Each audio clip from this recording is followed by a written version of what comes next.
straight from the heart. Call of Duty I played since COD 4, and there was a period in my life where I would play every single entry since COD 4 pretty religiously, right? Up until Black Ops 2, I played that a lot, and I remember the hype for Black Ops 2 being massive. But after that, when COD Ghosts, Advanced Warfare, a lot of these games came out, I just simply didn't have the time nor the drive to continue playing these games year after year. I started jumping more into single-player titles and just played other multiplayer games like Titanfall, and then later on I would just play Rainbow Six Siege. But to understand, Ew, no wonder why he doesn't like Call of Duty. He likes bad shooters. Play Call of Duties every year, okay? If it's not at launch day, it's always around Black Friday when the games are half off, okay? Now, Call of Duty to me has always been a pretty decent value, and let me explain why. Yes, it's like Madden for shooter addicts, okay? Year after year, Call of Duty is effectively the same game, okay? It's the same rough experience, right? It's a goddamn shooter, and that's what you expect. But Call of Duty games have always been a pretty good value prospect because usually you get a pretty good campaign. Even the worst Call of Duty campaigns, in my opinion, are fun. They're like watching action movies, okay? It's why I go to watch John Wick. I just love watching guns, action, car chases, shootouts, explosions, hot chicks. You can believe that I'm a Spike TV viewer, right? Just by saying that shit. Then, of course, you've got cooperative play. So with Call of Duty games, sometimes you get the zombie, sometimes you get the Spec Ops, sometimes you get extinction mode from COD Ghosts where you're fighting A-Lamaus and shit. And then, of course, multiplayer, okay? So every year's Call of Duty multiplayer can be good or bad. Each developer has their own spin on it. And usually back in the day with Call of Duty games, you had games like Modern Warfare 2 that kept on adding maps, added weapon levels, added, a bunch of unlocks over time. If you play Modern Warfare 2 on the Xbox 360, and occasionally from time to time, I'll just play MW2 with bots and just grind offline just to sort of therapeutically relax, remind myself of the good old days on PC. You also have Black Ops where they introduce like currency systems, wager matches, Black Ops 2 where they introduced like the Pick 10 system, and each and every single Call of Duty game around that era had its own beautiful set of maps, beautiful set of gameplay changes, and it genuinely did feel like if you looked beyond the surface level, each and every single Call of Duty game was trying to sort of trying to make its mark, if you will, right? And it's because of that era is looked so fondly upon, right? There's still people to this day that tell you about how fond No. Literally everything he just described is the complete fucking opposite how everyone felt about COD during that era. Call of Duty was literally recycled every single fucking year. The reason why everyone liked that era so much is because it took the COD 4 formula, stuck to it, and made gradual and very, very small incremental changes. The reason why everyone consistently loved those Call of Duties for that long is because COD 4 was such a fucking amazing game that all they had to do was slightly change that experience each year, and it fucking worked. It's only after they moved away from that COD 4 formula, essentially, and started making dramatic gameplay changes that people started to dislike it. It's not because they used to experiment and make dramatic changes between the fucking entries. The original Modern Warfare 2 is. They'll tell you, oh, Black Ops 1 is goated. Black Ops 2 is amazing. Shit, even Call of Duty Ghosts is a fun time. But nowadays, when you look at Call of Duty, it's actually a fucking, I would say Call of Duty, for the most part, in today's day and age, is sort of like a microtransaction simulator with kind of a game attached onto it. So, I'll give you a quick idea. I don't hate modern Call of Duty. In fact, if anything, I kind of didn't like Call of Duty up until Modern Warfare 2019. I think that game, to this day, is still a very, very good Call of Duty game. In fact, in my opinion, it's probably one of the top 3 Call of Duty games in history. And I know for some people who are like... Modern Warfare 2019... I'm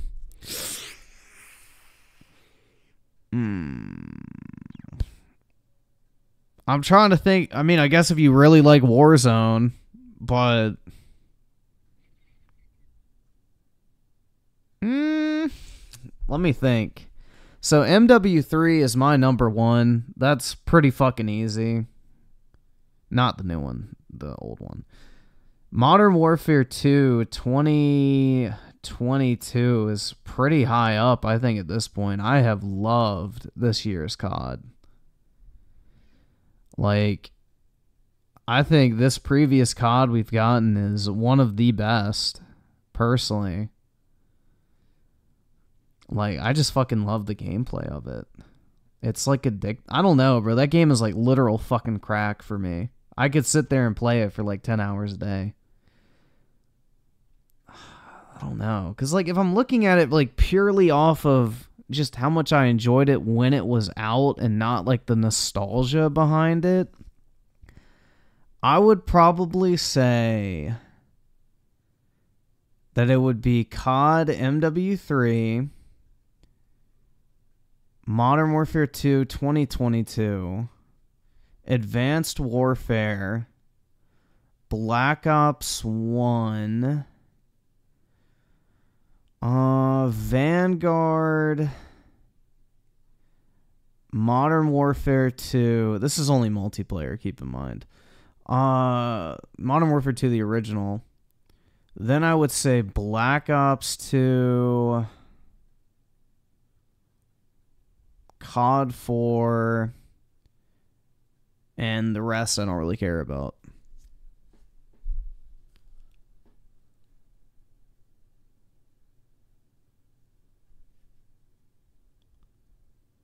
Yeah, I mean, shit, bro. What am I sitting at in COD right now? Like, look at this shit, dude. I've put 1,043 hours into this year's Call of Duty. And that is, like, primarily just from playing at night. It's not like I have a shit ton of time playing video games during the middle of the fucking day and everything like that. So this is, like, pretty much just for me streaming it over the past year, essentially.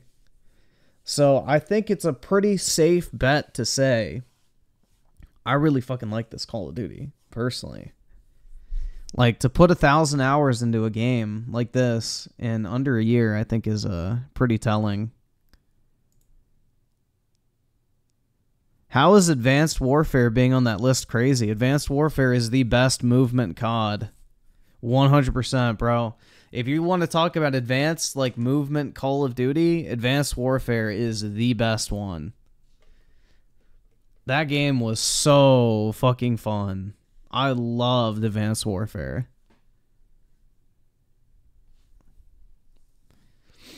That game was, like, so different, but just, it still felt like COD, man. It didn't feel like Black Ops 3 and Infinite Warfare, where they made the gameplay feel super fucking light and just almost weightless. Like, Advanced Warfare had, like, this fucking weight to it, bro. Like, it felt impactful when you played that. I don't, like, it's really hard to describe, but, like, the sound design in that game was fucking crispy. Like, every movement had weight behind it. It was very deliberate, but it still had that classic, like, Call of Duty gunplay. But then Black Ops 3 is when that classic Call of Duty gunplay went away. And that's why I don't like it as much. Same with Infinite Warfare and Black Ops 4 and Cold War. Because Treyarch just has this, like, airy, super lightweight feeling gunplay that they've had ever since Black Ops 3, and it just does not feel good.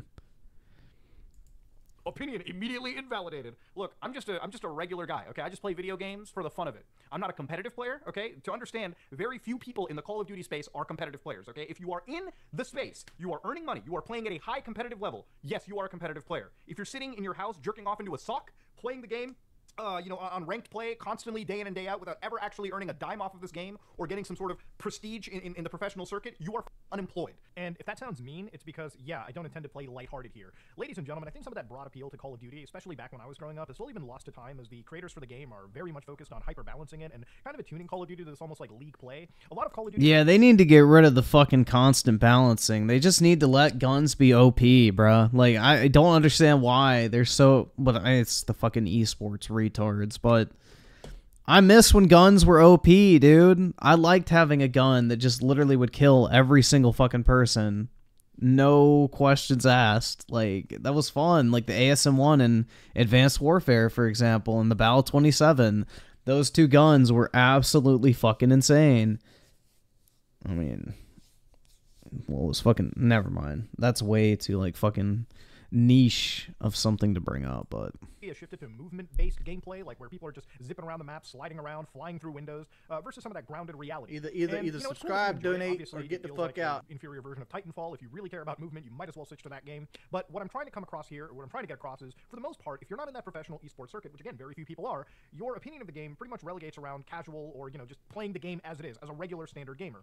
And in regards to that, a lot of the game's progression systems, a lot of the value you used to get, in my opinion, from the PS3, 360, heck, even that early PlayStation 4, Xbox Xbox One lifecycle of Call of Duty content has slowly withered away as this franchise has increasingly become reliant on live services and constantly reliant on the Battle Royale mode that it ships with. It almost feels like Call of Duty in today's day and age is sort of like a second banana to Warzone, which is the free-to-play Battle Royale version, and it's just not an overall good feeling. The multiplayer feels less feature-filled, and honestly, it feels less impactful. People used to be hyped for Call of Duty releases every year. Now the honeymoon phases last maybe a week or two at best, and people just move on from this game really quickly. So the player base has effectively become just filled with... Well, that's also because attention spans across the board have gone down, so that's an overall industry trend. That's not just a COD trend. You know, what is it now? If somebody watches the first 2 seconds of a video and they're not drawn in, they click off. I mean, that's like the fucking TikTok effect, man. It's fucking wild. Like, how long do you spend, like, if you're scrolling through Instagram, how long do you look at something before you go to the next thing? Like a second or two? Like, that's just attention spans in general. People have zero attention span anymore and are constantly just moving on from thing to thing. There's no longevity of anything anymore. People just, you know, hop on one thing, hop on to the next, like chasing that new dopamine hit.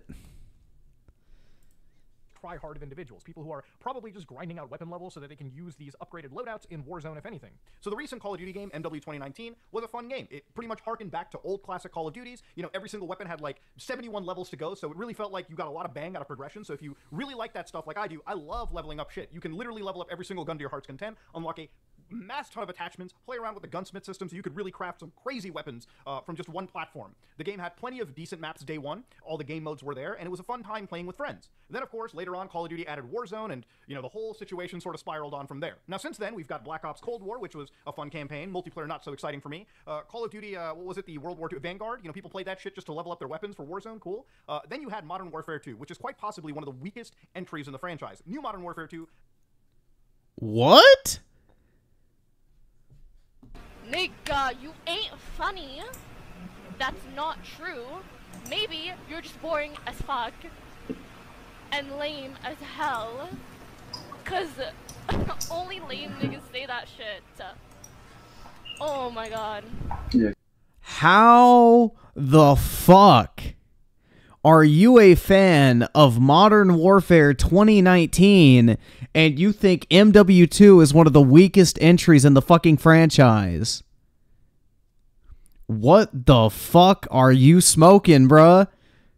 Modern Warfare 2 is literally Modern Warfare 2019 with every fucking upgrade made. It's literally just better in pretty much every way imaginable. It has better fucking maps. It has more weapon selection. It has more game modes. It has a better camo grind. Like, what? In what fucking world is Modern Warfare 2 2022 not better than Modern Warfare 2019? Hell nah. And I played both of those games fucking religiously.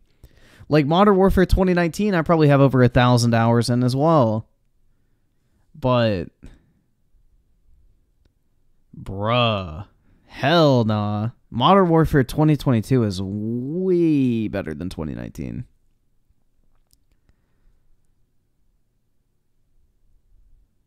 Let's see. King Samuel with the 15 months. Mudahar is mega cringe. Esports are gay. Yep, esports are fucking cancer and they need to fucking die. That shit is so fucking cheesy, man. And they just ruin the fucking balancing of games. 2023 Perfect Dark with the 10. That's what happened with zombies. Treyarch keeps changing things. People hated Black Ops 4 zombies. Now you have to wait 2 to 3 years and hope round-based is good. Cold War Zombies has the best formula and they changed it. Why? Because, dude, David Vonderhaar is a fucking moron. And he's gone now, thank fucking God. He finally retired from Treyarch. But David Vonderhaar is the worst thing to happen to Treyarch. So you can thank David Vonderhaar's amazing leadership for Black Ops 3, 4, and Cold War. Those were his babies. And Black Ops 4 would have been an Overwatch clone if Activision didn't step in and say, what the fuck are you doing? So, yeah, no, he is fucking horrible at designing video games. So, he's gone now. He's no longer the head of Treyarch, thank God, and hopefully they can recover that shit. Dude, Black Ops 3 was literally one of the worst fucking Call of Duty games to ever exist. Like, in my short list of worst COD games of all time, World War II is number 1, Black Ops Cold War is number 2, Black Ops 4 is number 3, Infinite Warfare is number 4, and Black Ops 3 is number 5. Those are my top 5 worst CODs all time, easily. I can 100% stand by that statement. Treyarch has been on an insane downward spiral as of late.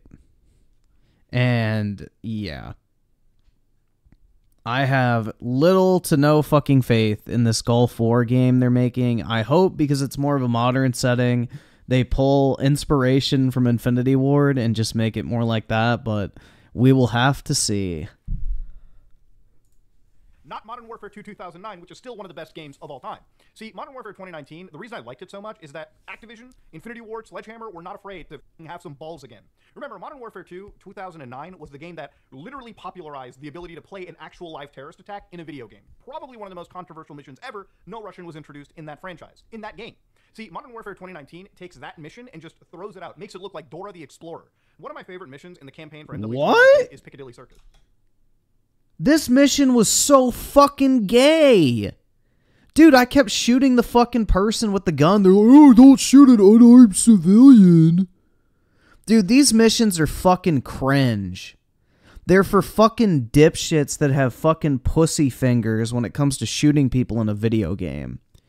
These are the type of missions for people that cry at the end of movies. They're like, oh my God, that was so emotional. Because, you know, these missions are designed for people who are afraid to pull the trigger in a video game. If you're like me and you don't give a fuck and you just want to shoot and watch gun go pew, you'll be more than happy to mow down a couple innocent civilians. Like, who fucking cares? But the average fucking beta cuck, like, who's going to be playing this shit, who cries at the end of fucking Disney movies and drinks their fucking Soylent in between, you know, bathroom breaks. I tried every single one of these, and not only did I think that they were all delicious, I also loved how creamy and smooth the drink's texture was. I actually looked forward to drinking Soylent every day. But yeah, they're gonna fucking be like, oh my God, there might be unarmed civilians in the room. They're gonna start role-playing, bro. These are for fucking LARPers. They're for people like, oh my God, I gotta be careful of civilians because I don't want any collateral damage. Me, I'm just like, who fucking cares? Pew pew, bitch. If I don't kill you, the terrorists would anyway, so sucks to suck. You know? But yeah, that's what these missions are designed for, is like the fucking IGN retards that were like, I felt so uncomfortable playing this. Because they're counting on people actually being cautious when it comes to shooting. Versus me, I'm just shooting anything that moves, and I have to fucking restart the mission 18 fucking times. That mission sucked. No Russian is so much better in every fucking way imaginable. See, a lot of people hype up Clear House because it's like, oh, you're raiding some terrorist compound and you got some decisions to make. Piccadilly literally drops you into Piccadilly Circus, the United Kingdom, has you witness a terror attack happen live in front of you as you cannot engage terrorists before they're actually a visible threat, apparently. That's in fucking MW3. Who cares? Next. And then, as you're playing through the mission, all you see are civilians running around. UK police officers trying to hold off this terror attack that they've never experienced. Actual terrorists dressed... Dude, that shit's so fucking mid. This is literally an MW3. Something similar happens in France. Who cares? ...up in civilian clothing, firing at civilians. This game, if anything, makes you feel completely useless. Every single time you try to save somebody's life, for one life, 4 get taken. It's Why would you try to save someone's life in a fucking video game? Oh my God. See, this is what I'm saying, guys. These are for people that cry at the end of Marvel movies. These are the type of guys that cried when fucking Iron Man snapped his fingers and turned to dust. He had tears rolling down his cheeks like a torrent from a waterfall. I'm telling you, dude. This is the target audience for missions like this. 2023 Perfect Dark with the 5. That I'm not sure. Vondahar said the last COD he had full control over was Black Ops 3 and had full control over Blackout. But we'll see with and after Gulf War. Yeah, I don't know. Hopefully it turns out alright, but I just don't have faith in Treyarch. Griff, let's watch video clips of Israel getting bombed. I don't know if that would fly on a live stream, but if you want to do it in your own free time, go for it. I would do it if I wasn't worried about that potentially getting me in trouble. We would definitely check it out because I don't really care. Doesn't bother me. I used to love to watch like the fucking Predator drone footage that they used to release back in the day, so I'd be fine watching it, but I don't know if I'd be allowed to on YouTube. Actually a mission that left my mouth open the first time I played it. And this is just one of many missions. This is literally a game where they shoot a kid in the face for crying out loud. They're not afraid to take any, like, you know, gutsy positions. Modern Warfare 2's campaign is boring as all hell. Nothing cool happens in that campaign. You don't even get to see him get shot. Oh my god, dude. Yeah, I think mowing down civilians, screaming and crawling away as blood fucking paints the floor, and you're expected to fucking cap their ass. That's a little bit more extreme than watching some kid get, like, a gun shot in his general direction when he's off screen. This shit's so weak, bro. I'm telling you, this is for the Marvel movie audience. They're like, oh my god, that's so intense. They didn't drop a one-liner to lighten the mood. Modern Warfare 2's entire system, if you load up its menu, feels like you're playing like some Netflix clone. That literally is what it appears to be. The UI is a joke. Actually, it's Hulu. The campaign wasn't that impressive. Spec Ops was an even bigger joke than MW 2019, where like you. Yeah, I will agree. The campaign was fucking trash. It was a horrible campaign, but so was 2019. So. Literally have an absolute crumb of content, and the multiplayer, in my opinion, died really quickly once they introduced the gunsmithing system, where in order to unlock attachments for one gun, like, for instance, this SMG, the Lockman sub, I would have to actually start using the Rap H in LMG to unlock stuff for the SMG. Why they decided to go down this route, I don't know, alright? And I loved the gun unlock system in MW2. It forced me to use other guns that I wouldn't have normally, and I ended up liking a lot of them, so I actually really liked the way you unlocked guns in this game. Personally. To God they don't bring this for MW3. Which brings this to the subject of today's video. You might be wondering why it took me that long. I wanted to add context, okay? I wanted to really describe history with this franchise. So, Modern Warfare 3 is coming out, again, alright, this is the upgraded Modern Warfare 3, and you can pre-order that shit now for a juicy price of 90 Canadian dollars, or 130 if you want to buy the stupid Vault Edition, okay? You get a couple extra skins with that, woo! But when you get Modern Warfare 3, what does this come with, okay? So, for instance, it's got the sequel to Modern Warfare 2's story, which, honest to God, I would probably play it. This is the only exciting part about Modern Warfare 3. You know, it's wild to me that I'm actually excited just for the campaign of a COD game. Not the multiplayer, not the co-op, just to play the story that lasts maybe, what, 4 or 5 hours? But, hey, it's a fun story. It's like watching an action movie. I'm down for that Spike TV shit. Now, yeah, the last 2 COD games were not like watching an action movie. It was like watching some shitty fucking wannabe, you know, Netflix war movie type shit. Scotty Man with the 5. I remember when people were saying Modern Warfare 2019 campaign was so brutal and gruesome. Laugh my ass off. IGN is a bunch of pussies. Yup.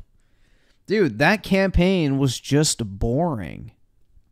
There was nothing exciting or interesting or cool about it. It was just bland. It was incredibly fucking bland.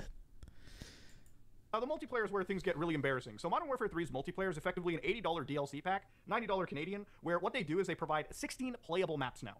Where are these 16 maps from? If you're looking at this gameplay trailer, this reveal trailer that they've showcased, you can actually see that the maps include Favela from Modern Warfare 2, the old MW2. They've got Estate, Wasteland, Afghan. They should have taken Estate out. Derail. You get the idea? They just remade Modern Warfare 2. I'm gonna be honest, and y'all can fucking hate me if you want, but I think Modern Warfare 2, 2009, for as many wonderful qualities it had, the maps were not one of them. Very few maps for Modern Warfare 2, the original, I actually enjoyed. I could probably count on less than one hand how many maps I genuinely really liked from Modern Warfare 2 back in the day. I think that game had some really fucking bad maps, but the gameplay was so fun, it made up for it. But The map design in that game was weak. That shit was bad, bro. Like Afghan, Rust, Terminal, and what's the other one I'm thinking of? I can't fucking think of it off the top of my head. I'd have to look it up. But yeah, there's just a very few maps I actually liked from that game. The rest, I literally could never play on again and be perfectly happy.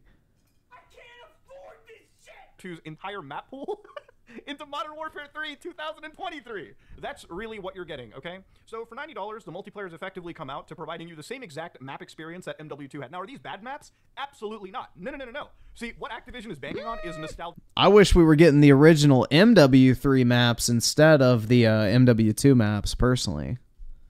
For the gaming base, okay? That's really it. They're literally just banking on nostalgia for the actual players. In fact, nostalgia's been sort of the name of the game for Call of Duty for like at least this entry as well, where they're actually selling you sound packs from old Modern Warfare 2 in new Modern Warfare 2. Dog, when players are clamoring for the original game's MP3 files, the WAV files on your modern game, maybe you need to reassess what you're actually producing, okay? Just sticking Modern Warfare 2's legendary name on any game that you're producing does not make it as good as Modern Warfare 2. That's just you selling Modern Warfare 2's nostalgia to people. And they're doing the same thing with MW3. Now, looking up the gameplay from other creators, yeah, it is... I'm not afraid of 1v1ing on Bog. In fact, just regular maps. This is from Jack Frags. He was playing on Skid Row, which is one of my favorite maps from MW2. And while the game appears to have like enhanced movement, which is basically where players are sprinting around, sliding around, basically doing what no soldier would do, the kids yearn for Titanfall 3, okay? Let's get to making that, EA. Now, of course, I'm not just relying on somebody else's materials too. I also downloaded the open beta, which, yes, if you wait a couple days, you don't have to pay a pre-order fee to play this demo early. And I know people are going to say, but Muda, this is a beta.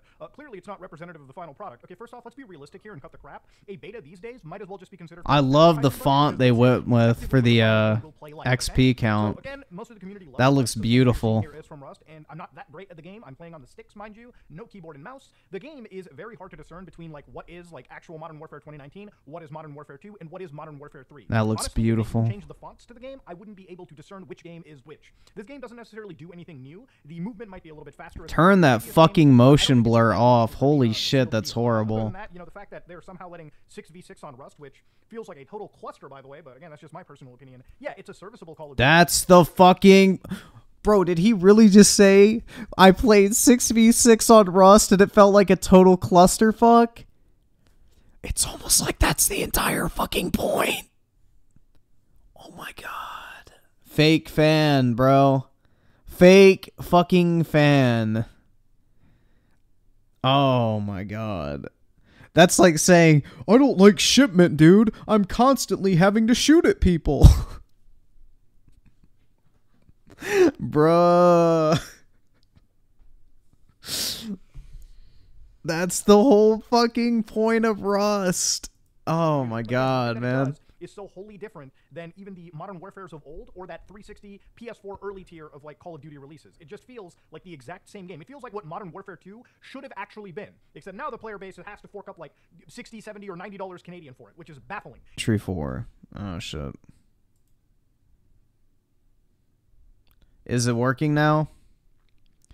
It's just YouTube, bro. It's like they're having some ingestion problems. It'll come back. But yeah, I'm a very simple guy. If there was one video game I could purchase for the rest of time, and it's the only game I could ever play again, it would be Call of Duty. Hands down, bro. Like, it's not even a question. Like, there's no other game I enjoy as much as COD at the end of the day. And it's just always been that way, so... I could skip out on every single other video game ever released for the rest of time if I could just continue to get Call of Duty. So, if I could only play one franchise for the rest of my life, it would be COD. 2022. So even beyond all of this, one of the biggest slaps in the dick was what I saw right here. Now I love Ackman. He's one of my favorite friends. I would consider him a good personal friend. Been on the podcast a lot of times, but it really shows how low in the Marianas Trench the bar is for the Call of Duty community. They got actual factions in Modern Warfare 3 and not just my team versus enemy team. Let's go! So here you can see on the defeat screen, they finally introduced Rangers and Spetsnaz. Now, in the original Modern Warfare 2, you know, back before the days of Cortac and like what a Sovgru and all these stupid like homogenized special operation units, they used to actually refer to like teams as like the SAS, the Navy SEALs. Well, they couldn't drop Taliban in the game, so they used Op4 instead. But that's what they brought back. This isn't new. This is just literally Call of Duty developers going into the game's code and replacing like certain names with like their actual attributed names from the OG maps. We should not be sucking off the COD developers for this, okay? We should not be sucking off anybody for this. This is very, very basic stuff. Now, as long as you thought that was like wild, they also have zombies. Open world zombies. Whoa, that's crazy, dude. So zombies, if you ever realize what it was a round-based scenario where basically you would get dropped in with 3 other players or by yourself, and you would basically survive round after round of zombies, right? Basically, zombies would attack you. You would just constantly be acquiring points, unlocking new areas on a map that you would play, going through the random box and getting shit in return, pack-a-punching your weapons, and basically seeing how long you could last before you eventually die, okay? It's a very fun, addictive game mode. And back when it showed up in World at War, it captured gamers' hearts till the end of days, okay? So I play zombies in COD all the time. I recently loaded up Black Ops 1 and Black Ops 3 even to play some OG zombies. Maps like Kino der Toten, maps like Nach der Untoten, basically a lot of the fun OG maps, you know, all the way before the... Ah, yes. Nothing says OG zombies like eating bubble gum on Nach der Toten, bruh. I Siler with the 5. I'm watching this movie, and it reminded me that there's a lot of Asians at the pedicure part. Is that where you're going tomorrow? You gonna go get your nails did? Hell yeah. This open world, kind of like open district, kind of like mass craze that zombies eventually became. A lot of them are older, though, I Siler, so proceed with caution. I really enjoy zombies. I enjoy round-based stuff, and I was kind of like, oh, maybe the open world stuff is pretty cool. What is the open world zombies?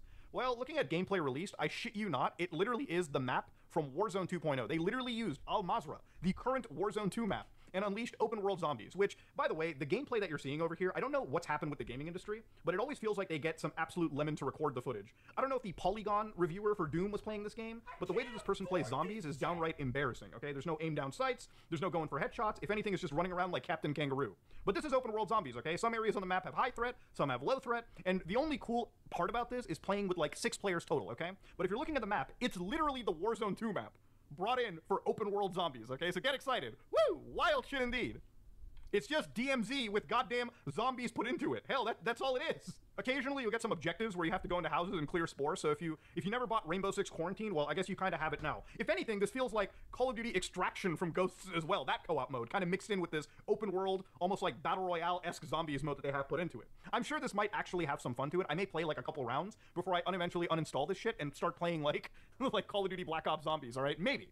Now, ladies and gentlemen, Call of Duty Modern Warfare 3, hands down, feels like one of the biggest letdowns in Call of Duty history, and that's actually saying a lot. The Call of Duty community has always been sort of sitting on this weird COD cycle, we call it, where every year, it's always, this franchise never innovates, never does anything, never goes beyond what you expect.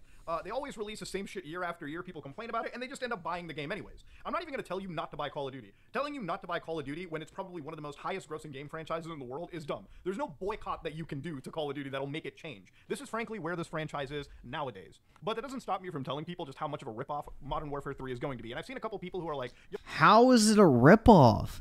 See, this is what I don't get. When people call this game a scam or a ripoff or whatever, it's like, you literally know exactly what you're getting. If you buy something with full knowledge of what it is you're spending your money on, how is that a fucking scam? If you're literally getting what you're paying for, in what fucking universe does that make something a scam? People really need to learn, like, what a scam is. It's really annoying. That word gets tossed around so fucking much. It's like, a scam is when you buy something and you receive something completely different.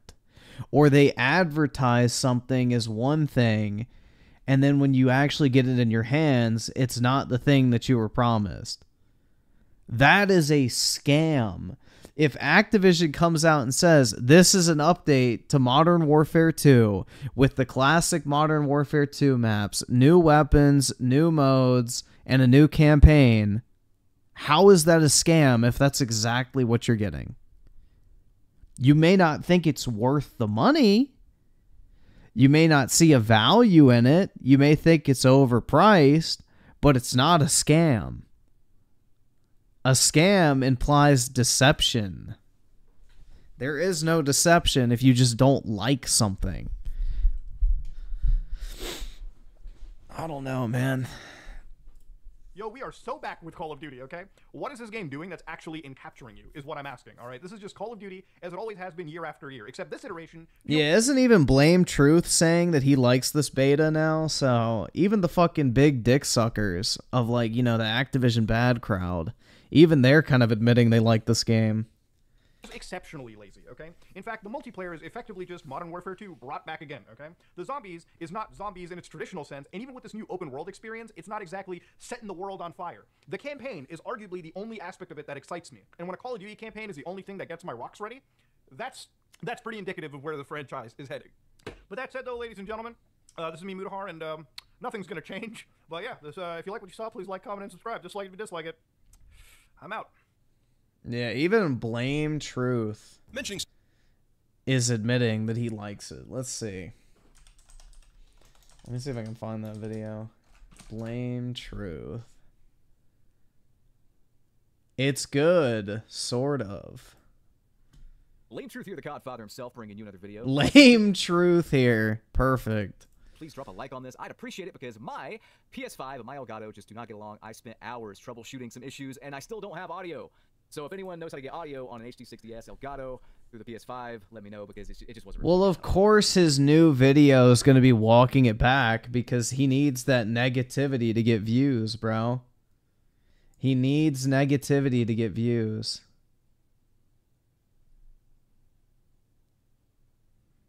I mean, look at this shit. Activision won't get a dime of my money. I knew you'd simp for it. See, like, he's getting like the fucking typical fucking, you know, backlash and shit, because his entire audience is just a bunch of fucking angry retards on the internet that fucking hate Call of Duty. Who Cares 3 beta, the UI is pretty much identical to Modern Warfare Roman numeral 2. In fact, I would say if I was just drunk one night coming home from the bar and I popped in this game by mistake, and not Modern He needs to keep up that facade of being like their outlet of anger. Roman numeral 2, I think it was that game. It's that similar. It's that similar. Down to like the shitty horizontal cards and stuff that you saw there. Down to the loadout. I mean, this looks like a mod. It truly does. I want to give you guys like a really fair first impressions video, though. I don't want to just complain and you know, bitch and moan or whatever, because there is some good stuff here. I truly have to admit there's some good stuff. But I do want to just point out everything and not be an emotional little fanboy and say like this game's perfect, Call of Duty's back, because no, it's not. This truly does feel like a Modern Warfare 2 mod of Modern Warfare 2, as weird as that is to say, but Modern Warfare 2 2009 modded into Modern Warfare Roman numeral 2. That's what it feels like. That's what Sledgehammer's games pretty much feel like. Like Vanguard was like a bad mod of Modern Warfare 2019, for example. And I'm going to say something very controversial here before I get into the meat and potatoes of what I think of this game and what I think of the gameplay. And again, this is a true first impressions video because I played one match and then I got off and then I couldn't really get back on easy. It was glitching out and then it reset all my settings. So I said, you know what? No, I'm just going to record a video. I don't have time to redo all my settings. So yeah, be wary. There are some bugs. It wouldn't be a Call of Duty beta without bugs, but it's just a beta BT. Go easy on the 4,000 devs. I don't know how many devs worked on this, but anyway. Yeah, first impressions here. Full, just too long didn't read version, I guess, right now. This feels pretty good. I have to admit, feels pretty good. The movements and the way the gunplay is, it's sort of like Cold War. Feels like Cold War a lot. I mean, if you're jumping from Cold War to this, you're going to have a very, very easy transition, I'll just say. This game looks nothing like Cold War. I don't know what the fuck he's smoking. 2023 Perfect Dark with a 5. People are saying it's a scam or we were lied to because a lawyer during an investor meeting accidentally said MW3 was going to be a DLC. I mean, it technically is, but yeah. I don't know, dude. But even then, like, how is that a scam if they're being honest about what it is? Like, wouldn't that mean that they're preventing a scam by saying that? I don't know. The aim assist feels like Cold War as well. Speaking of the aim assist, it doesn't feel that strong, and this is me playing with a PS5 controller that I'm not used to, and this is me not playing Call of Duty in like 10 months. So I will be very rusty this gameplay, but I do know Favela quite well. I played a lot of MW2 OG, so I know Favela quite well, and the map looks good. I noticed it was a little hazy. I don't know what that was about, like when I first booted up this map. It's your beta, that's all. The beta game is always hazy because they just don't load all the assets in. I'm stuck right here, by the way. I'm stuck! I am stuck! It's a Vanguard staple. I don't know what I got stuck on there, like a brick in the wall. Shout out Pink Floyd. I don't know what I got stuck on, but yeah, it's a little clunky in that regard. Like, Sledgehammer, you get stuck on their maps more often than the other two devs. I don't know why. Remember the glitchy ledges on Numa Numa and Vanguard? My god, I would dry hump those things like I was a frat boy and experimenting in a bi-curious party, but I digress. I do want to talk about the movement and the gameplay and the fluidity of everything, and I need to go. I think I changed my settings halfway through this match, but there's like motion blur and stuff. I think that was what was causing the just haziness I was experiencing or whatever. Or maybe I need to turn down the film grain. I don't know. But No, it's just the beta build. They're always blurry. They don't put the full fidelity in to prevent issues. as far as how this game feels, it feels good. It feels like Cold War. Like, if you play Cold War and you like Cold War, it feels like that on the Modern Warfare Roman numeral 2 engine. Feels good. I would honestly say, I would go as far to say that this is the best feeling Call of Duty we've had maybe ever. And that's a little early to say because God knows what's going to happen with the full release and packet burst and all that stuff that could happen. But, like, it feels good. It looks good. I like it. I got to give it a Dude, why did he not just turn his FOV all the way up? thumbs up there. I like the way the aim assist feels, the guns feel, the movement feels. It all feels good. I got no complaints, man. I'm going to say something a little controversial here, yet very, very brave. And this is going to ruffle some feathers, and this is going to maybe paint me in a negative light, like I'm just a big negative Nancy, and I don't like anything. But I'm going to say it because it needs to be said. You know, I hated Call of Duty Vanguard, as did a lot of you, right? I think we all kind of collectively hated that game. It was bad. Vanguard had pretty good gameplay, though. The core gameplay was pretty damn good. I would Exactly. Thank you. I rest my fucking case. Vanguard was one of the most fun Call of Duty games ever. That shit was fun, bro. Like, I don't know. Say what you will about the game, but I highly doubt that if you're a fan of Call of Duty and you loaded up a fucking Blitz playlist, you would not have a fun time playing it. argue it was right up there with Cold War. Like, it was fast-paced. You had the Blitz mode or whatever for See? Blitz mode.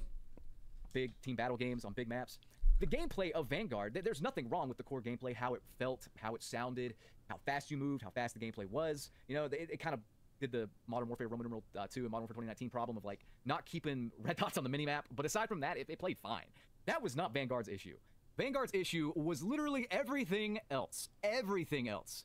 And if you just want to hop on into my time machine here, and we travel back in time 2 years ago to when Vanguard was new, it was basically everything but the gameplay that Vanguard had an issue with, and that's... So everything that doesn't fucking matter, because the most important thing in a first-person shooter is the gameplay. Sledgehammer had an issue with. Matchmaking with the party just did not work. I don't know about you guys, but, like, it just never, ever worked. To the point where I just played that game solo, because I couldn't play with anyone.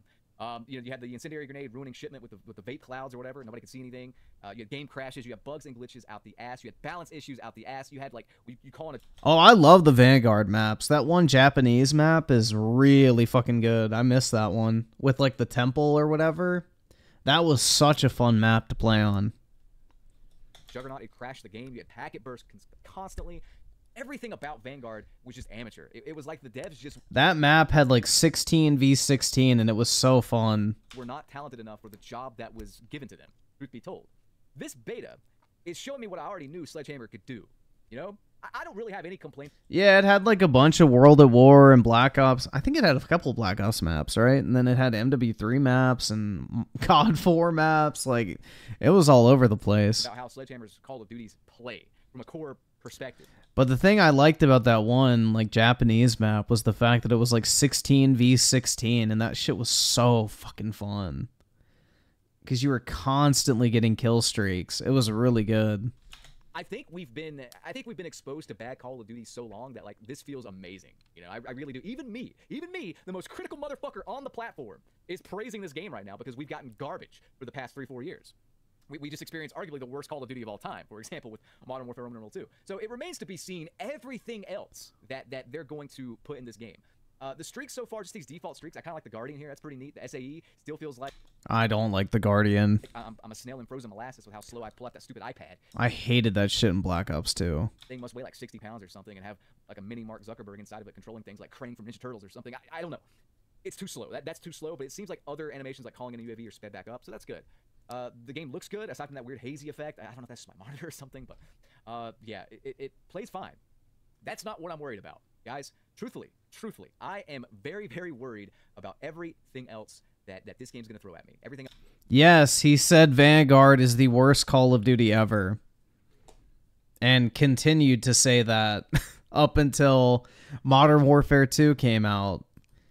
And then Modern Warfare 2 became the worst Call of Duty ever. And I'm sure it'll switch to fucking Modern Warfare 3 is the worst Call of Duty ever once the views start needing to go up. So it's the same grift every single year, essentially. Anything else that's not gameplay.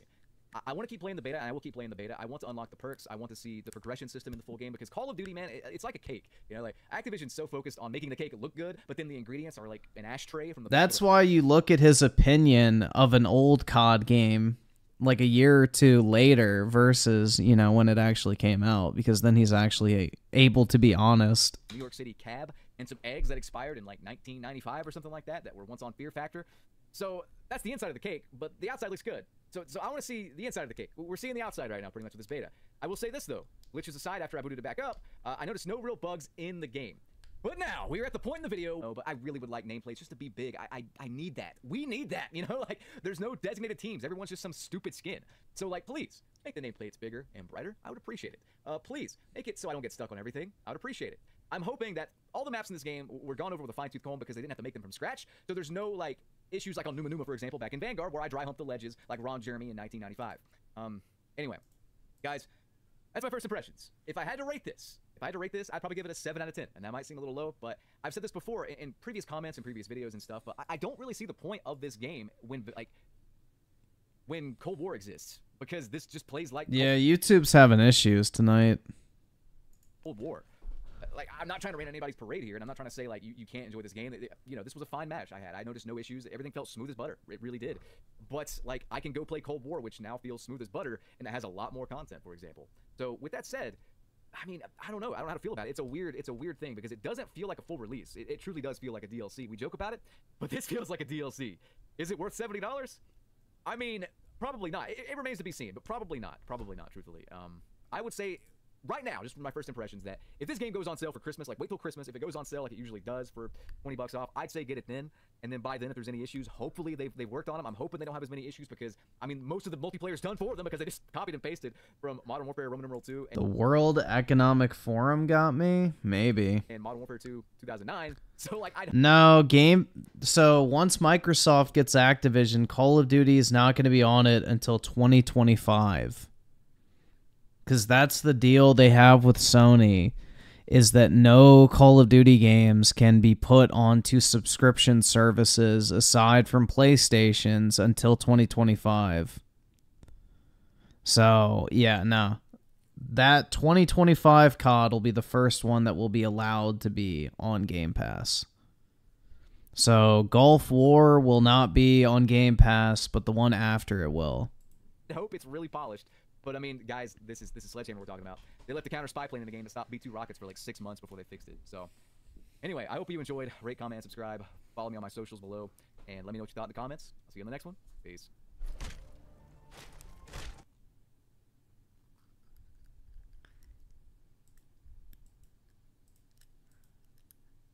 All right, let's get these psyops out of the way and see if it takes the stream down.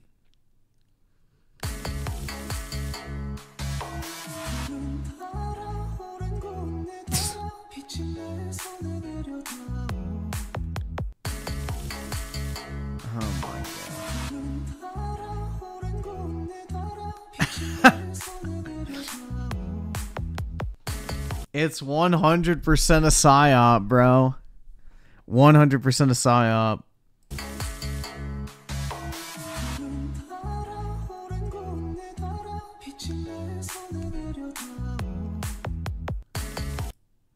All right, and the next one.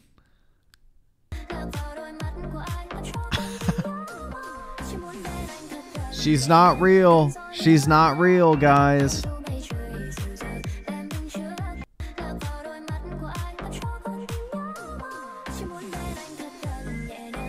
Don't buy into the propaganda. She will not spit out food into your bowl for you.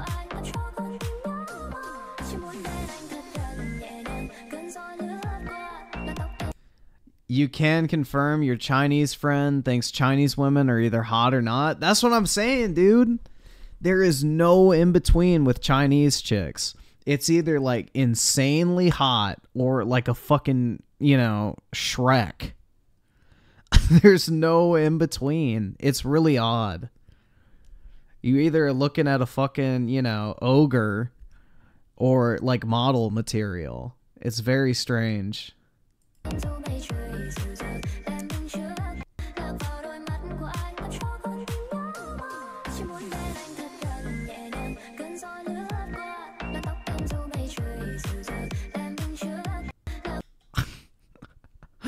Bruh. That's right, guys. They're not real. They don't exist. Do not give in to the Chinese propaganda.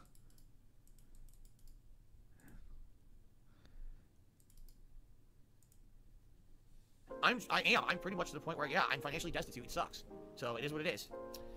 Supporting the stream. So thanks to those who have, and let's continue on with the next Ultra member video.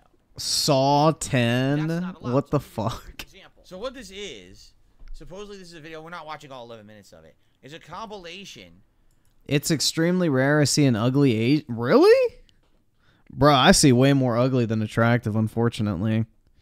I drive 70 miles a day delivering. I see countless people. I don't know, dude. I have a large Asian population where I live, and there is a lot of ugly ones. A lot. So, I don't know. You must just get lucky. Of me laughing and talking about people saying I sound like a certain level of laugh. We'll watch it and see what it is, because I don't really know. This is from years ago. Look at this when I used to run this fan art. Before I even did the podcast, when I would just talk with the fan art running. Remember this? No, I still have a pull W generation. There's this stupid meme that my laugh sounds like ack, ack, ack. Now, ladies and gentlemen, when I laugh, do I say... I'm just doing it last for the recommended because it's movie clips. Ack, ack, ack, ack, ack. No, I don't. No, I don't. I so... Or, you know, or little things like that. It depends on what's going on in the game. But I never... I want a Korean model. I wouldn't complain. Now, she's like super fake because a lot of Korean chicks, unfortunately, you know, for their 16th birthday, it's a common practice in South Korea for girls to get plastic surgery as a gift. So, yeah, that's where you kind of encounter the problem is...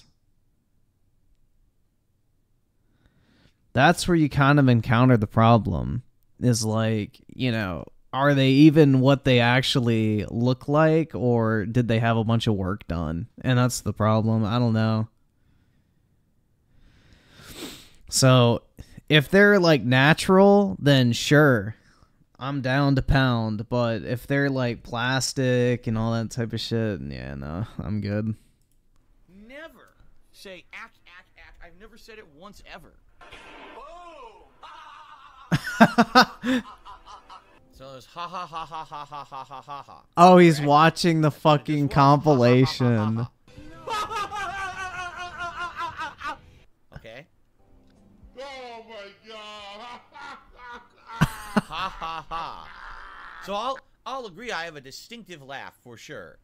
And it's kind of funny, it's over the top. But it's definitely not ack. It's ha ha ha ha ha really loud. Wait till he gets to the He's the guy who just doesn't get reality. Why does he like, when you slow it down? Dude, why is he... Oh my god. He does not know how to market himself at all. Like, he literally has a distinctive feature that you can spin in a positive manner. He has a distinct laugh. Why is it a bad thing to have a funny laugh? Only Phil could find a way to make something he could potentially turn into a positive into a negative. Like, instead of just saying, yeah, I guess I do kind of act, but hey, nobody else really does. Like, instead of just like owning it and being like, yeah, whatever, you know, people like my laugh. I like it too. Whoa. You just fucking diffused any potential, you know, hate, as you like to say, that gets thrown your way over it. Who fucking gives a shit if you have a strange laugh or a unique laugh? It's not that big a deal. It does sound like the Count from Sesame Street, for sure.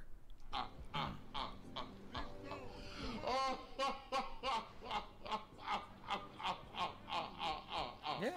Ha ha ha ha. Again, it's like the Count from Sesame Street. That's what it sounds like to me, right? To me, when you hear ack, ack, ack, okay, that sounds like did you ever see the movie Mars Attacks? Those, literally those aliens like ack, ack, ack, ack, ack, ack. Like, that's what they're actually saying. That's how their dialogue. So again, what this is, all right. By the way, again, I'm not disagreeing that I don't have a distinct and funny and weird laugh. What I say is these people, they take a Griffin Gay Img with the 5. People say there's a lot of hackers in Call of Duty, so I must be very lucky because I don't run into hackers in the game. Me neither. I don't think I've ever run into a hacker on MW2. How's the dog doing? He's doing good. He's flat on the floor behind me snoring, so doing well. But appreciate it, man. Big ups. And iSiler with the 5 here. Oh, God. Meme, right? And they literally sit there and they repeat the meme over and over to the point where now, through groupthink mentality, that meme is true. They want to live in a world where at any moment the most ludicrous fucking thing said about someone could be absolutely, positively 100% true. Even if it's not. Like, we're listening right now to evidence that I don't laugh saying ack. It doesn't happen. But right now, I'm not kidding you. There's actual idiots in my stream chat saying, yes, it's ack. It's like, are you deaf? Listen to the laughs. This is a laugh compilation. Oh my God. He really is his own fucking worst enemy, man. Like, it's just incredible. You could literally throw DSP a life jacket as he's drowning, and he would find a way to make it seem like you're trying to kill him by giving him the life jacket. That doesn't sound like what you're saying it sounds like. Ha ha ha ha ha ha ha ha. Where's the K sound? There's no k in there. There's not a single k to complete what the meme that you're saying. Oh my God.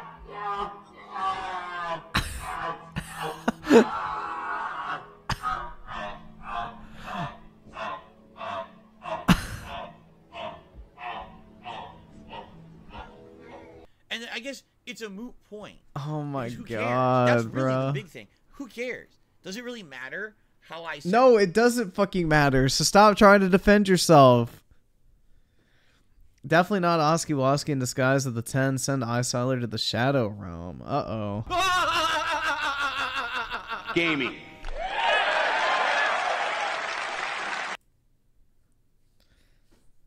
Rip. Down when I laugh? Not really. The funny part is that I have a distinct laugh. I will agree this montage is showing I have a really silly over-the-top laugh.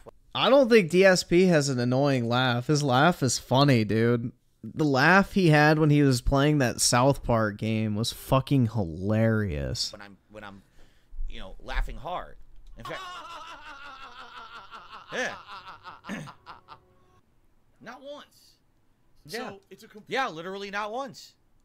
Literally not once has that happened. By the way, it's funny because his original source, Mighty D. No, this is my video. The original source was not Mighty D. It's my fucking video.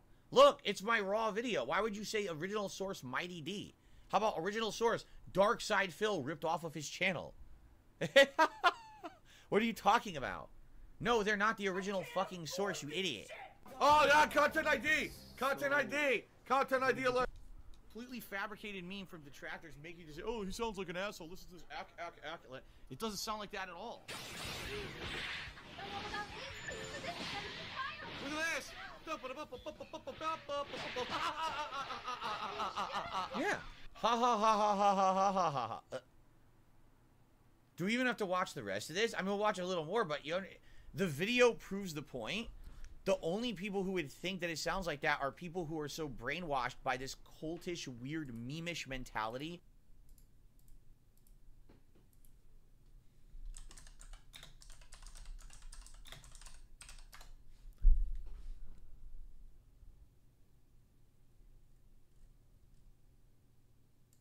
Wow, I completely misspelled that.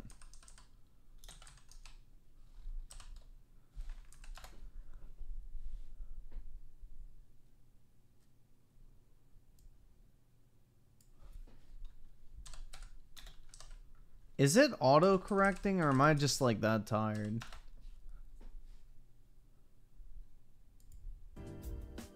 Holy shit, it's coming right for us! Oh, no! Oh! Oh, my god!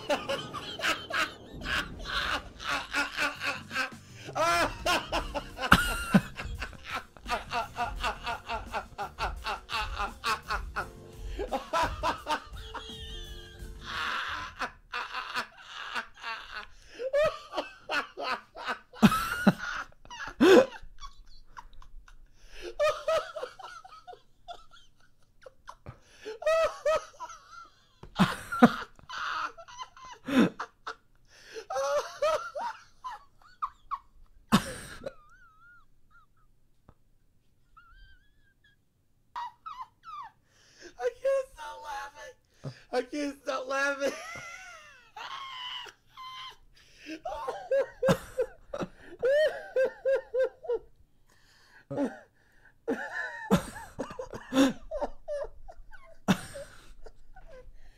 Oh my god. Oh my god.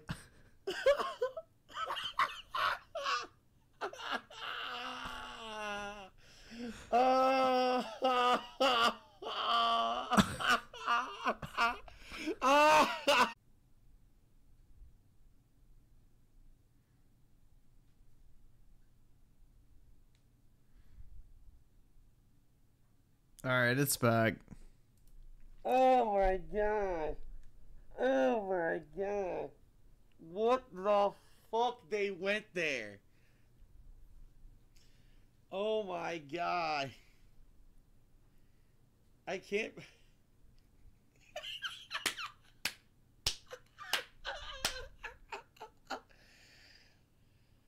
Oh.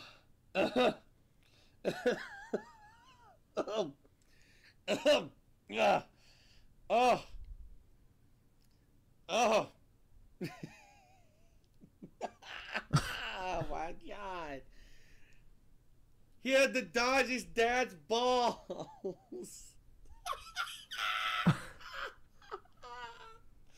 Oh. Oh. I'm crying.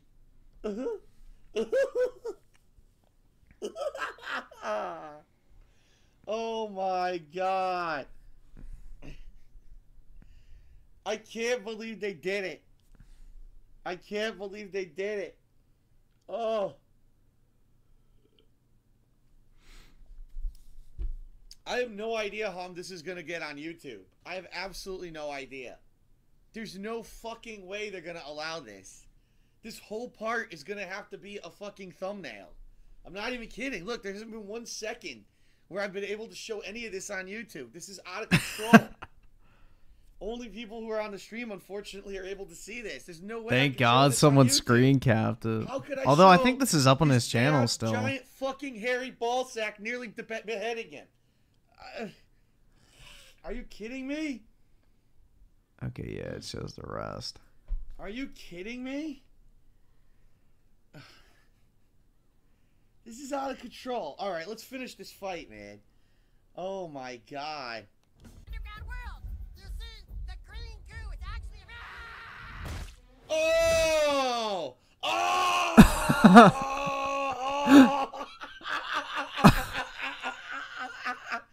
Oh!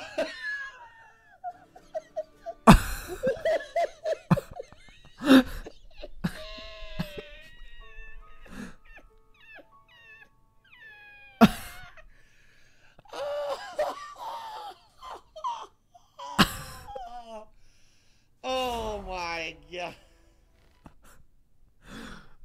But yeah, dude, I don't know why he's like so afraid to embrace his laugh, bro. Honestly, it's like one of the few redeeming qualities of DSP's content. To try to make fun of something that you just believe in. Even though the evidence is in front of your face that it's not true, you still believe it because you're stupid. You understand you have to be weak-willed and weak-minded to have a groupthink belief that's not true. You understand that, right? Like, I wonder if these people truly get that. Maybe they don't. I think they just don't understand that. They actually think that, like, this is true, and because they just keep saying it over and over, that it exists. It's like someone just said, like, the Mandela effect. Like, maybe, right? Yeah, I think so. It's weird how people kind of get almost indoctrinated into the detractor community who have been fans of mine over the years. It's weird because it has nothing to do with me. I didn't do anything.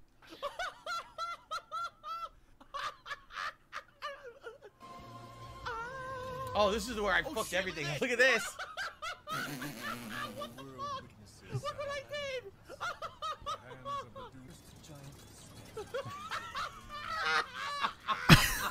Stop doing it.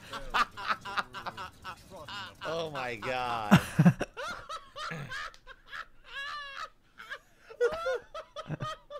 Original source, The King of Crybabies HD. No, the original source is DSP Gaming. Look, it even fucking says it. In the bottom left-hand corner of the screen is my fucking watermark. It's from me. It's not from the King of Crybabies HD. They stole my You sound like the King of Crybabies right fucking now, so I guess they proved your point. Content, and this idiot is crediting people who stole it from my channel because they're a moron. If you made this video, you're a fucking moron. Congratulations. A You're moron. a fucking idiot. You can't even credit the stuff right. You're a complete moron. Alright, I'm done watching that shit. Let's continue. Oh, you piece of shit. He almost got me toxic. He almost got me toxic. God damn it. Bruh.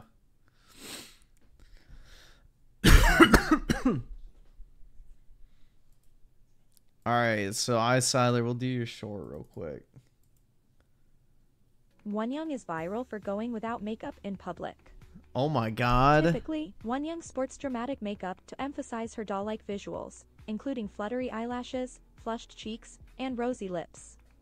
I mean, she wouldn't be who she is without them, right? However, she is going viral because in a new video where I goes shopping and takes fans behind the scenes of the SBS Super Concert in Madrid.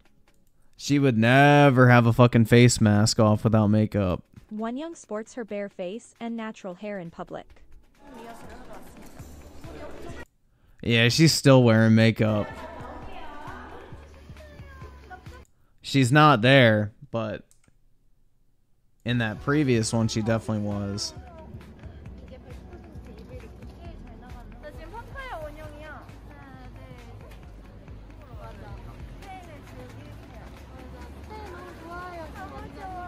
Due to this, many netizens commented that without a hint of makeup, she is a natural visual goddess, and now she is nicknamed God Baby.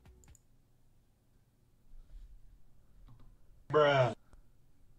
Jesus Christ, man.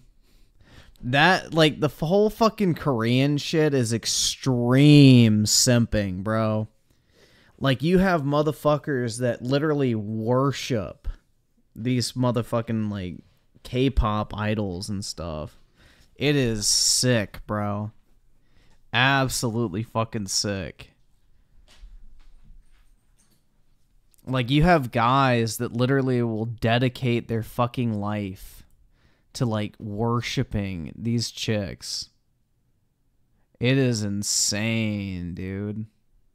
But the thing is, too, Siler, is like they have all had plastic surgery. That's the unfortunate part. So even if they're quote-unquote natural without makeup, they're not actually natural. That's kind of the unfortunate thing about K-pop or just, you know, Korean chicks in general is a lot of them, when they turn 16, that is like their birthday present they get. It is plastic surgery, which is just really sad. How about another joke, Murray? Well, alright, it's been months. What do you get when you take a beloved comic and put it into the hands of a hack that abandons the source and treats it like trash? I'll tell you what you get. You get HBO's Watchmen. Fucking things! So this is the show that you liked, You Generation? Sucks! Hello, darkness, my old friend.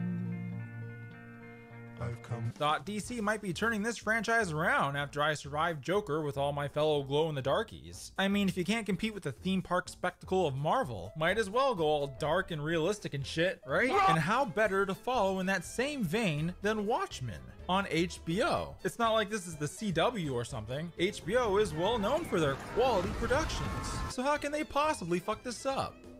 I got a nose for white supremacy and he smells like bleach. Well, I could just see that coming.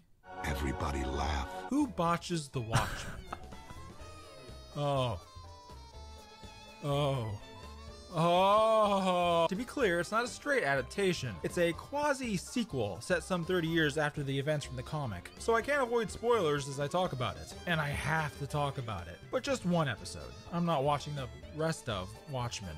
Fuck that noise. Watch Persons opens during the Tulsa Riot of 1921, based on a true event. And since Nazis and blacks seem to be the only people with any interest in these events, I actually know a little something about it. So, a little history for you. It all started when a fella named Dick Rowland was accused of assaulting a 17-year-old white girl in Tulsa, Oklahoma. Hashtag Believe All Women was in full effect, so Dick was taken in. And though by most accounts the sheriff wanted to keep Dick from being lynched, the white crowd that showed up at the courthouse probably wasn't too reassuring. In solidarity, some black folks showed up as well, with guns. An exchange of fire eventually broke out, which devolved into a shootout, killing 10 whites and 2 blacks. After which, Whitey showed up to forcibly gentrify the black community. Blacks defended, and bada bing bada boom, a riot. There's a lot of ambiguity still surrounding this though. For instance, we don't know if Dick really assaulted the girl or not. We don't even have a record of what she said. As for how many people died in total, well, now that's an interesting one. The death toll estimates range from 30-something all the way to 300, although they still haven't found the bodies to indicate the larger numbers. I'm sure they'll hit pay dirt someday. Wild as this race riot was though, HBO's Watchmen still felt the need to Hollywood the shit out of it. That shit looks so fucking cheesy. Klansmen everywhere, black. This is supposed to be superheroes, right? And they have like the fucking KKK and shit? What the fuck, bruh? Blacks aren't fighting back at all, instead handing the guns off to the women to do fuck all with. And dynamite is being thrown from planes. A lot of shit happened, but not that shit. Maybe Whitey dropped turpentine bombs or gasoline from planes, though it likely had little or no real effect on the riot itself. Could have just had them burning buildings down, guys. Don't have to go full Michael Bay. Well, anyway, as Tulsa's getting tossed, these parents are trying to get their kid out. They run as slowly as humanly possible so we can get a good look at all the carnage. They meet up with another pair with a baby, put the kid in their car, and decide to stay behind. It's not enough of an emergency for a tight fit. As the kid looks back on the ruination, there's a massive explosion and then bam. Nighttime. The kid wakes up to the car totaled. So, was the car tossed this far by the explosion? No, of course not. But then why put the car on its side all the way out here? Why cut from an explosion there as if it caused what happened here? Whatever, the kid and the baby are fine, although the kid's totally nonplussed reaction to the adults being dead suggests something's off. Oh wow, that floating text looks really good. Present day. A rap lover is hauling his cabbages in his truck when a cop pulls him over. Whoa, hey, look at that role reversal. But why is he wearing a mask? They looking for Kira tonight? The cop is suspicious of this humble cabbage merchant's wares, so he goes to get permission to unlock his gun. I'm sorry, unlock? The only conceivable purpose for the cops dressing like Crips is for their own protection. If things are so bad out there for cops, then they wouldn't place extremely heavy restrictions on their guns like this. They just wouldn't. These two scenarios don't align whatsoever. The scene quickly goes from tense to just laughable as the officer begs to have his gun freed and the mechanism keeps jamming. Stop! Please! Police brutality must be impossible in this universe, seeing as police can't even protect themselves, much less anyone else. Then the cabbage merchant kills the cop, no problem. Bruh.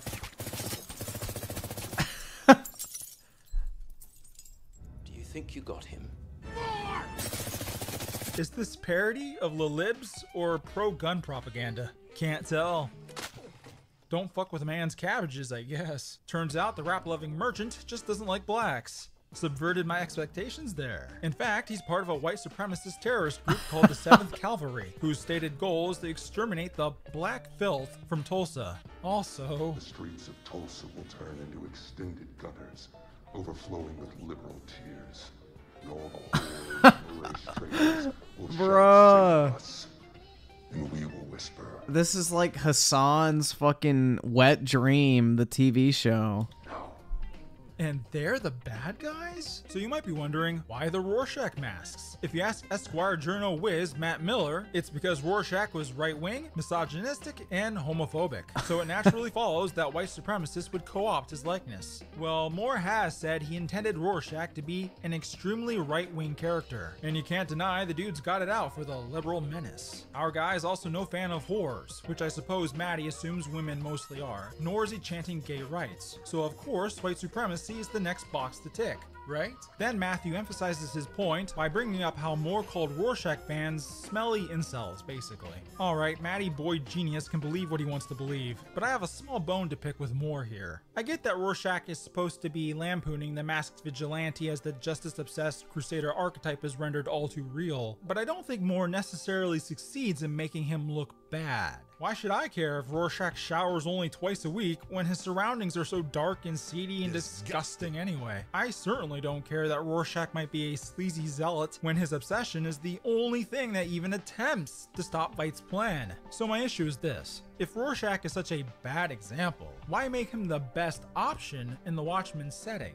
As I read Watchmen, I figured the name Rorschach was because you, the reader, were meant to see what you wanted in the mask, in a realistic take on the superhero ideal. And in the end, you would be left with the question, is there really something noble about not compromising on your justice, even in the face of Armageddon? Or is Rorschach just a creepy weirdo who needs to calm down? Maybe something in between, a bit of both? Well, according to the creator, Rorschach's just a creepy weirdo. And Deckard's a replicant, and the Avatar is a human bandana. Fuck everything. Oh yeah, the show. That cop survived?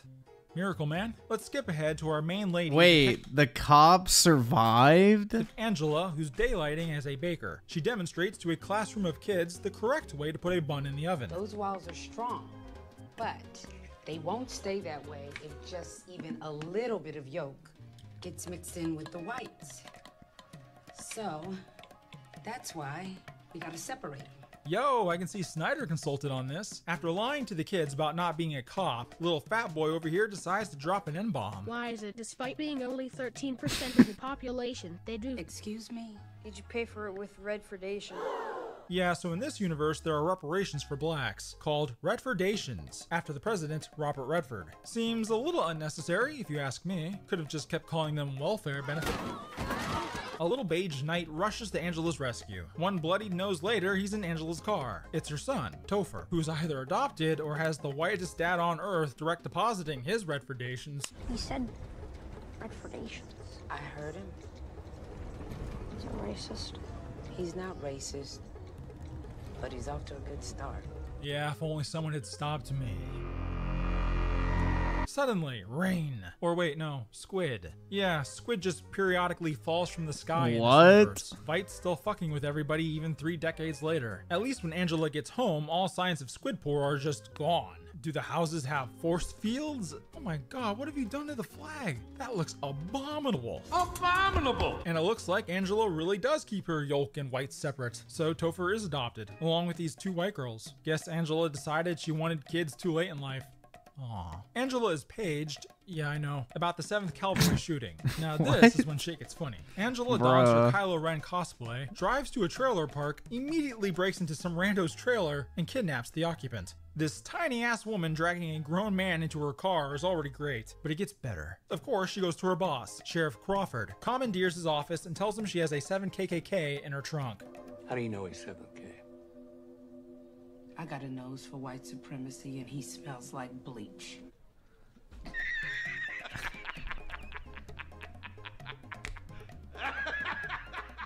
Okay, ER, sure, it's a dumb line, but she's being hyperbolic. She didn't literally sniff him out. All right, we'll give Angela the benefit of the doubt. So this mirror mask dude called Looking Glass takes the kidnapped guy into what they call the pod, which is this universe's even sillier version of a lie detector test. After repeating the same question at the guy for a good half minute, LG does confirm the guy is 7K. Angela's response, like I said,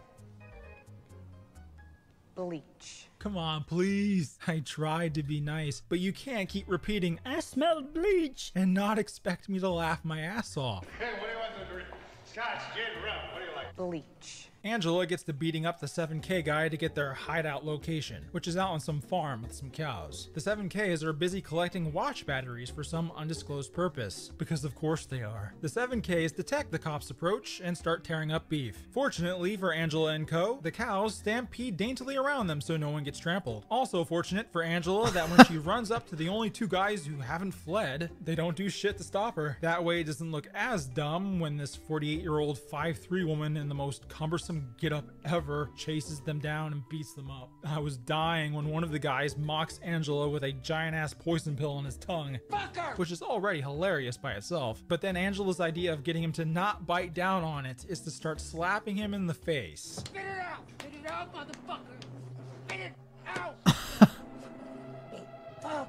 Somehow, everyone misses that the remaining 7Ks loaded up into a fucking plane until it takes off. Crawford goes after them with Archie, but this futuristic super ship can't catch up to light aircraft. So what does Crawford do? Bruh. Whoa, hey now, Skipper. I thought y'all were trying to take in at least some of these people alive. Wasn't that the whole point of Angela trying to slap the poison pill out of the other guy? Hot damn, dude. Better yet, Crawford is just as much suicidal as homicidal. He blows the plane up while directly behind it so that the flaming wreckage flies back into Archie's face and takes them down. Bruh. He did. I mean, seriously, there's no way anyone could have survived that. You okay?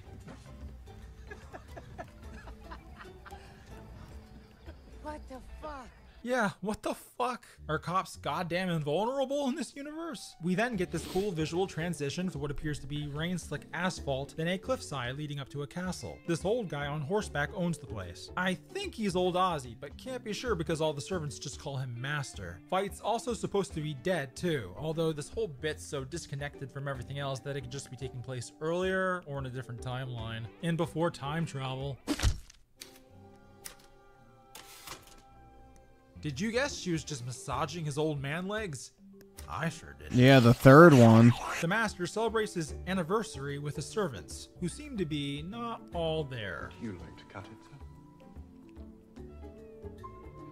No idea what any of this is supposed to mean yet. Skip ahead some, and Crawford's heading out from his home to the hospital because that cop woke up. The 7K presumably take out his tires with a spike strip, and now Crawford just accepts death. Cut to Angela doing the nasty as the phone rings. It's some guy outing her identity and telling her to go to Roland Hill. Because Angela is the man of the house, she tells hubby to stay put and goes to Roland Hill with her death wish rivaling Rorschach's. And wouldn't you know it, Crawford's already there, just hanging out with Mr. Glass? This guy is likely one of the kids from the beginning. Looking pretty damn good for a centenarian. We end things out on a drop of human bean juice hitting the sheriff's badge.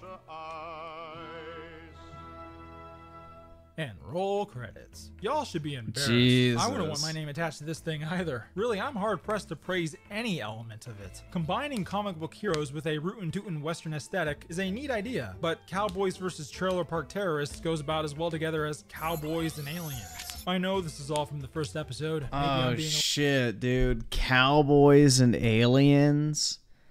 Bruh, I forgot that fucking movie. My dad used to watch that movie every single fucking time it was on TV, bro. I've seen that movie like probably 15 times. Yeah, I never want to hear the fucking words cowboys and aliens again. Jesus. a little too harsh, a little too soon, yet the only thing compelling me to continue is hearing more parodies of Rorschach's journal entries. Overflowing with liberal tears. Speaking of diary dribble, what has showrunner Damon Lindelof had to say about his controversial rendition? Dear fans of Watchmen, hello there. My name is Damon Lindelof and I am a writer. I am also the unscrupulous bastard currently defiling something that you— I solid with the 5, skim through that before bed, average or makeup. I'm not picky. Hey man, you like what you like. love. But yeah, I'll check it out. That about says it all right there, doesn't it? The rest is Lindelof rationalizing his pilfering in a bad, overwritten parody of Dr. Manhattan's Mars monologue. I like the part where he's honest about bringing up his own father's death for sympathy points. Classy as hell. Lindelof has to do these showy apologisms because 1, the dude's known for them, and 2, Alan Moore is known for despising adaptations of his works and refuses to attach his name to them. The thing that I'm dead set against is basically it's adaptation. Lindelof, a self-proclaimed true fan, is ostensibly going against Moore's wishes, so he has to pretend he feels slightly bad about doing it. But Lindelof at least wants to stay true to the source material, right? Since he's such a true fan. So for example, because Watchmen involved its Cold War setting so heavily with its storyline, what could Lindelof use as a modern-day equivalent? I can no longer deny that our country is completely and totally divided by race. This seemed to be the new Cold War, and there is a reckoning that should be happening. As a white man and a beneficiary of this system, do I approach this with guilt and shame, or can I approach it from a vantage point of service? In an interview with my personal favorite media outlet, Vox, Lindelof said part of his approach was to build a writer's room that had only 3 white. Dude, honestly, all these people that have this white guilt and that think they're evil because they're white should just do everyone a favor and kill themselves. Honestly. Like, if you really want to make the world a better place without your fucking whiteness, just go shoot yourself in the fucking head. Honestly. I think I speak for everyone. White, black, Hispanic, Asian, whatever. We will be better off without you. Man in it, which then forced him to understand just how much white man had been his tribe to that point. You really can't make this shit up. It's a joke. It's all a joke. Well, Lindelof, I'm sure your incredibly unnecessary sequel disrespecting the original creator and his material and its sheer awfulness is definitely going to help heal the racial divide, bro. Or bring lynchings back in vogue. You think I can lift 200 pounds? Who watches The Watchmen? No one with anything better to do. Bruh. Oh, I remember this one. The Captain Marvelita Bad L Inc. Yep. Brie Larson's flat fucking ass, bro, and she got really pissed off about it. Yeah, that show... Did that get canceled after 1 season? I would be shocked if it didn't. Let's see. HBO Watchmen canceled. HBO Watchmen will end after its 1st season. There you go.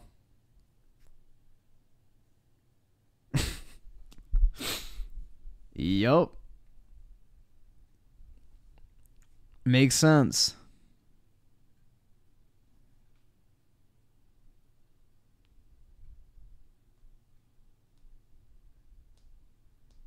What a surprise. I know. Shocking. But I'm going to go ahead and hop off, guys. Have a wonderful Monday. Hopefully you'll have Columbus Day off. If you're a felon, like, American, or I don't know. If not, get fucking wrecked. But have a great day, everyone. Appreciate y'all hanging out. And I will talk to y'all later. Peace out, everyone.